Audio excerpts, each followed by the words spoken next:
Sir Modi ఇచ్చిన especially ఈ melody toffee ఈ గిఫ్ట్ గురించి ఆవిడ అది సెల్ఫీ తీసుకొని ఆవిడ పోస్ట్ చేయడము దాని కింద మై ఫ్రెండ్ అని చెప్పేసి ఆవిడ ఒక కామెంట్ ఇది చేయడము ఇదంతా ఓవరాల్గా ప్రపంచం అంతా ఒక అటెంటివ్ మోడ్లోకి వచ్చింది ఏం జరుగుతోంది అనేది చూడడంలో.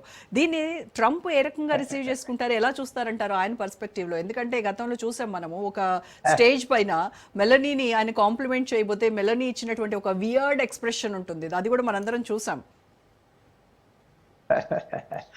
ట్రంప్ ఏంటంటే ట్రంప్కి మెలనీ ఒకనప్పుడు క్లోజ్ ఫ్రెండ్ అడ్మైరర్ కరెక్ట్. చాలా.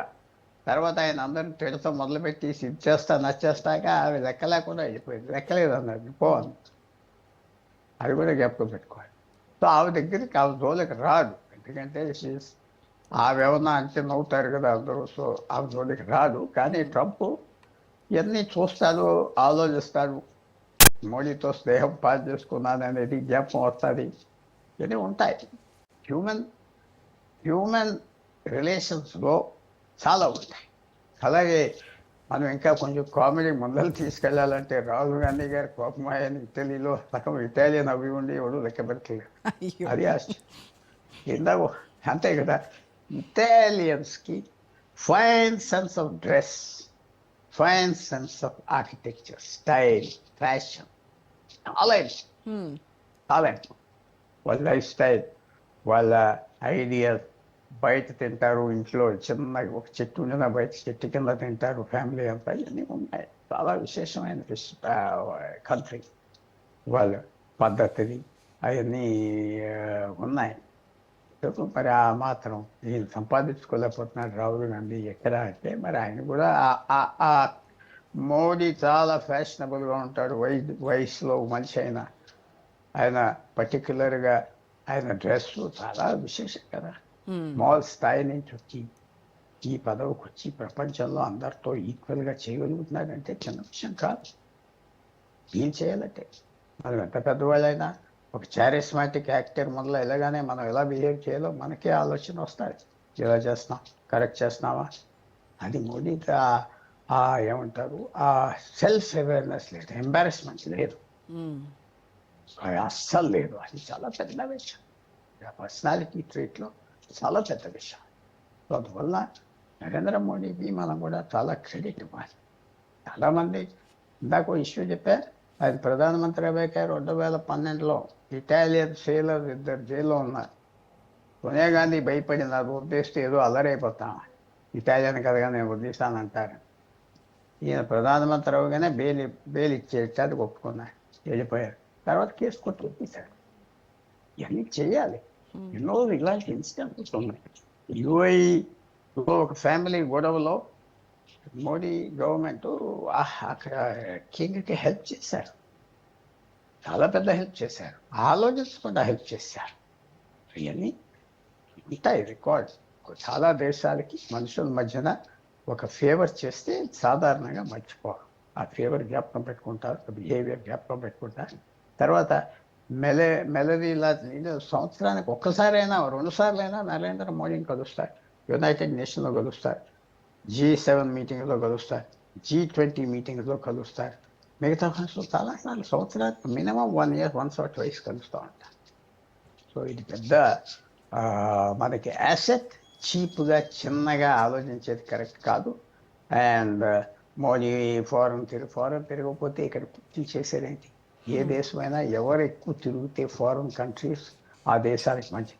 ప్రెసిడెంట్ తిరగాలి, ప్రైమ్ మినిస్టర్ తిరగాలి, వైస్ ప్రెసిడెంట్ తిరగాలి, మారుమూలకి వెళ్ళాలి ప్రపంచంలో. దానివల్ల గుడ్ విల్ వస్తుంది, భారతదేశానికి బలం వస్తుంది, ప్రెస్టీజ్ వస్తుంది. వెళ్ళి కలిగితే ఫీజీ అనే దేశం ఉన్నది, భారతీయులకు 50% పాపులేషన్. 40 సంవత్సరాల తర్వాత ప్రధానమంత్రి అయ్యాడు నరేంద్ర మోడీ. 40 years తర్వాత భారత ప్రభుత్వం. అలా ఎన్నో దేశాలు ఉన్నాయి. ఎక్కువ ఇండియన్స్ ఉన్నారు ప్రవాసీ, 30-50%, 30%, 30 సంవత్సరాలు 40 సంవత్సరాలు పెట్టి ఎవరు వెళ్ళలేదే. సో ఇది తిరగాలి. ఏదో చీపుగా సిల్లీగా మాట్లాడేవాళ్ళు అది అసైన్. దేశ భక్తులు కాదు, దేశ ద్రోహులు అంటారు. దేశాన్ని ద్రోహం చేస్తున్నారు అక్కడికి వెళ్ళాక, ఎంబారెస్మెంట్ చేసి. ఇంట్లో ఏమిటంటే చిన్న వయసులో చదువుకున్న వాళ్ళు 18 నుంచి 39కి ఇవన్నీ గమనిస్తారు చాలా క్విక్గా. అతనే విజయ్ పవర్లోకి వచ్చాడు కదా అవును. తమిళనాడు. డబ్బులు పెట్టుకున్న ఎలక్షన్ కేసు వాళ్ళకి good and right, bad and right తెలుసు, చదువుకున్నారు. ఈ మన గురించి తిరుగుతున్నారు. ఇటలీలో ఇంకో 2 లక్షలు 3 లక్షలు ఇండియన్ పంపించమంటున్నారు పని చేయటానికి. అది ఆలోచించుకోండి. వాళ్ళు పని చేయటానికి అరబ్ దేశాల నుంచి వద్దు, ఆఫ్రికా నుంచి వద్దు, భారతదేశం నుంచి వస్తే తీసుకుంటామంటున్నారు. ఎడ్యుకేటెడ్ పీపుల్ అని ప్రపంచం అంతా పేరు ఉన్నారు. బ్రెయిన్ పీపుల్ అని, సాఫ్ట్వేర్, ఇంటలెక్చువల్ అని. సో ఇవన్నీ ఎఫెక్ట్, మంచి ఎఫెక్ట్. సో మనం వెల్కమ్ చేయాలి అండ్ రెస్పెక్ట్ మెలని. ఎన్నో సంవత్సరాలు కంటిన్యూ అవ్వాలి అక్కడ. అండ్ చాలా graceful lady, strong lady and reckless lady. And మనతో రిలేషన్ కూడా అలాగే కంటిన్యూ అవ్వాలి. అవ్వాలి అవ్వాలి అవ్వాలి. ఈ రిలేషన్షిప్స్ అధికారంలో ఉన్నంత కాలమే రిలేషన్షిప్స్ ఉంటాయి, అది చెప్తున్నా. కానీ ఆ టైంలోనే పాస్ చేస్తే ఇన్ఫ్యాక్ట్ అన్ని చోట్ల గవర్నమెంట్లో వాళ్ళు అన్ని గవర్నమెంట్ వింగ్స్కి వాళ్ళ మీడియా ఇవన్నీ చూస్తారు కదా, అన్నీ చూస్తారు కదా, అప్రిసియేషన్ వస్తారు కదా. ఓ ఇండియా అంటే ఏదో కానప్పుడు ఇలాంటి దేశం ఇండియా. అది పాకిస్తాన్ మీద ఇంప్రెషన్ ఉన్నది, నేపాల్ మీద, చైనా మీద, ఇండియా మీద పాజిటివ్ ఇంప్రెషన్ వస్తాయి ఇలాంటివి. సార్, ఒకప్పుడు ఈ అగస్టా వెస్ట్లాండ్ హెలికాప్టర్ ఈ స్కామ్లో మనకి భారత్ ఇటలీ మధ్య ఉన్నటువంటి డిఫెన్స్ స్టైల్స్ అనేవి చాలా తీవ్రంగా దెబ్బతిన్నాయి. సో ఇప్పుడు ఆ ఓల్డ్ బిటర్ మెమరీస్ను తుడిచేసి ఇప్పుడు సరికొత్తగా ఈ టెక్నాలజీ ట్రాన్స్ఫర్ కావచ్చు, రక్షణ పరికరాల జాయింట్ మ్యానుఫ్యాక్చరింగ్ ప్రొడక్షన్ స్థాయికి ఈ బంధం ఎలా చేరిందంటారు? ఇప్పుడు ఇది బిట్టర్నెస్ ఇష్యూస్ అని మర్చిపోవాలి, ముందరికి వెళ్ళిపోవాలి. అలాగే లేకపోతే కుదరదు. సో రోజుకి ప్రపంచం మారిపోతుంది. ఇవాళ ఆర్టిఫిషియల్ ఇంటెలిజెన్స్ వస్తుంది. ఎక్కడికి వెళ్తారు ఈ ప్రపంచం ఎవరు చెప్పలేకపోతున్నారు. ఇలాంటి ఆపర్చునిటీస్ ఇటలీతో ఎన్నో ఉన్నాయి. అవన్నీ తీసుకోవటం మంచిది. వాళ్ళ దగ్గర మంచి సైంటిఫిక్ బేస్ ఉన్నది, ఎకనామిక్ బేస్ ఉన్నది, అన్నిటికంటే మ్యానుఫ్యాక్చరింగ్ బేస్ ఉన్నది. డిజైన్, ప్రపంచంలో బెస్ట్ డిజైనర్స్ ఇటాలియన్స్. వాళ్ళు చేసే డిజైనింగ్ అదే పెద్ద విశేషమైన టాలెంట్ వాళ్ళ దగ్గర ఉన్నారు. వేల సంవత్సరాల నుంచి వచ్చింది. సో ఇది భారతదేశానికి కాంప్లిమెంట్ చేస్తాయి. కొత్త ఇండస్ట్రీస్ వస్తాయి, కొత్త స్కిల్స్ వస్తాయి. సో ఈ చిన్న పెద్ద డీల్స్ కాకపోయినా చిన్న డీల్స్ అన్నీ కలిపితే ఎంతో దూరం వెళ్తాయి. సో ఇది చాలా welcome, good will and impactful visit. And Narendra Modi గారికి స్పెషల్ స్కిల్స్ ఉన్నాయి. చాలా మందికి తెలియదు, నరేంద్ర మోడీ చాలా జనరస్ మ్యాన్. నాకు తెలిసినంత వరకు చెప్తాను. జనరస్ పాలిటిషియన్ అంటే వెళ్ళి అడిగితే చేసేస్తా, ఇవ్వగలిగితే ఇచ్చేస్తా. పేరాలు ఉండవు. వీడి కులం ఏంటి, అది ఎందుకు వచ్చేది, నేను ఫ్రీగా ఎందుకు ఇవ్వాలి. చాలామంది మన నాయకులు, పెద్ద నాయకులు ఢిల్లీలో కూడా అంతే, ఎందుకు చేయాలి వీళ్ళకి, మనకేం లాభం అని చాలా పెద్ద నాయకుల ఆలోచన. మోడీ దగ్గర నేను చూసింది ఏంటంటే ఒబ్లైజింగ్ పర్సన్, జనరస్ పర్సన్, అది రియల్ పాలిటిషియన్. సో అది ఇంటర్నేషనల్ ఎరీనాలో చాలా ఉపయోగపడతాయి. ఏ ఫారెన్ లీడర్ని అవమానించలేదు, మాట అనలేదు, పిచ్చి పిచ్చిగా మాట్లాడలేదు, తిట్టించుకోలేదు. ట్రంప్ ఎంత మిస్బిహేవ్ చేసినా సైలెంట్గా ఉన్నాం. చైనా ఎంత మిస్బిహేవ్ చేసినా సైలెంట్గా ఉన్నాం. కాబట్టి మళ్ళీ నార్మల్సీ వచ్చింది.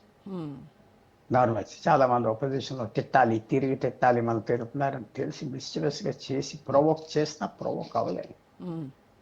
సో ఎన్ని క్వాలిటీస్ ఉన్నాయి. Many qualities I like, many qualities I don't like.